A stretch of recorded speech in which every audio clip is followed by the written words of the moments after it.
ધાંગ્રધા નગરપાલિકા આયોજિત ભવ્ય ભાતીગળ લોકમેળાનો પ્રારંભ કરાયો।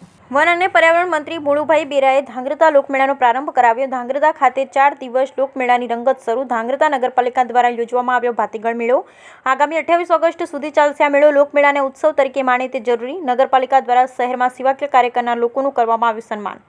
કેબિનેટ મંત્રી મુળુભાઈ બેરા, જિલ્લાના સાંસદ સભ્ય ચંદુભાઈ, ધારાસભ્ય પ્રકાશ વરમોરા, પૂર્વ કેબિનેટ મંત્રી આઈ.કે. જાડેજા સહિતના આગેવાનો રહ્યા ઉપસ્થિત।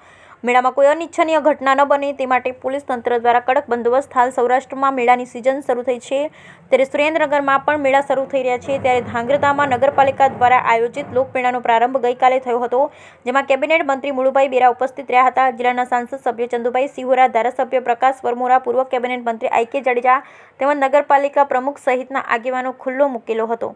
લોકમેળાના સંપ અને ભાઈચારાની ભાવનાના દર્શન થાય। આવા મેળા થકી હજારો લોકોને રોજગારીની તક મળતી હોય છે, તેનાથી તેમનું ઘર ચાલતું હોય છે। મેળાની અંદર રમકડા, કટલરી, ચકડોળ, ખાણાપીણાના સ્ટોલ તેમજ લોકોને મનોરંજન મળી રહે તે માટે આવા મેળાઓ યોજાતા હોય છે। આ મેળો 4 દિવસ ચાલશે। મેળામાં આજુબાજુના ગામડા તેમજ શહેરમાંથી મોટી સંખ્યામાં લોકો ઉમટી પડે છે, ત્યારે આ ઉત્સવો આપણા જીવનમાં અલગ પ્રાણ પૂરતા હોય। આ તકે સંબોધન કરતા વન અને પર્યાવરણ મંત્રી મુળુભાઈ બેરાએ જણાવ્યું હતું કે માનવીય આદિકાળથી મેળાઓ અને ઉત્સવોની ઉજવણી કરતો આવ્યો છે। પ્રચલિત મેળા અને તહેવારો સાથે ધાર્મિક માન્યતા અને પરંપરાગત રીતિ રિવાજો જોડાયેલા છે। ગુજરાત રાજ્ય તેના પરંપરાગત મેળા અને તહેવારોના કારણે વિશ્વભરમાં જાણીતું છે। મેળાઓ સામાજિક, સંસ્કૃતિ, ધાર્મિક પરંપરાઓનું પ્રતીક છે। રાજ્ય તહેવાર, મેળાઓ અને તેની ઉજવણીને લીધે વૈશ્વિક ફલક પર પોતાની આગવી ઓળખ ઊભી કરી છે।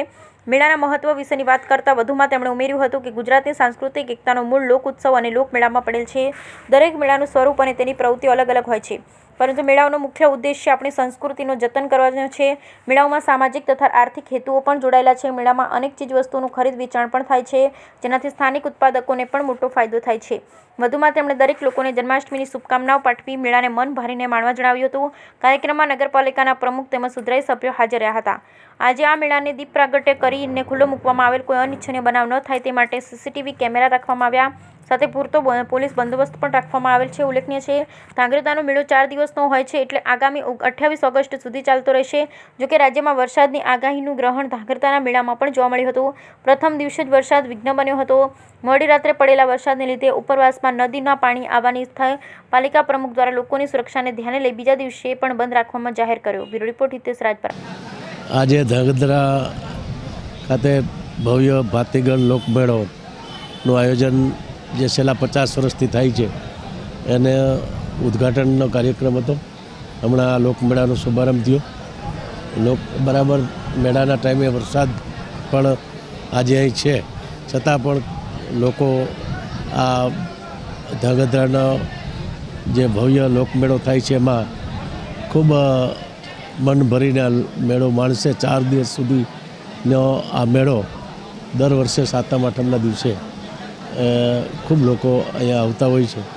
આજે આ વખતે નગરપાલિકાએ ખૂબ સરસ રીતે આયોજન કર્યું છે, અને અલગ અલગ રાઇડ્સ અને ખાણીપીણીના સ્ટોલથી લઈ અને ખૂબ મોટી સંખ્યામાં જે અહીંયા લોકો પણ આવતા હોય છે, અને આ જે સ્ટોલ અને અલગ અલગ રાઇડ્સથી લઈ અને મનોરંજન માટેના ખૂબ સરસ કાર્યક્રમો, સાંસ્કૃતિક કાર્યક્રમો પણ યોજાતા હોય છે।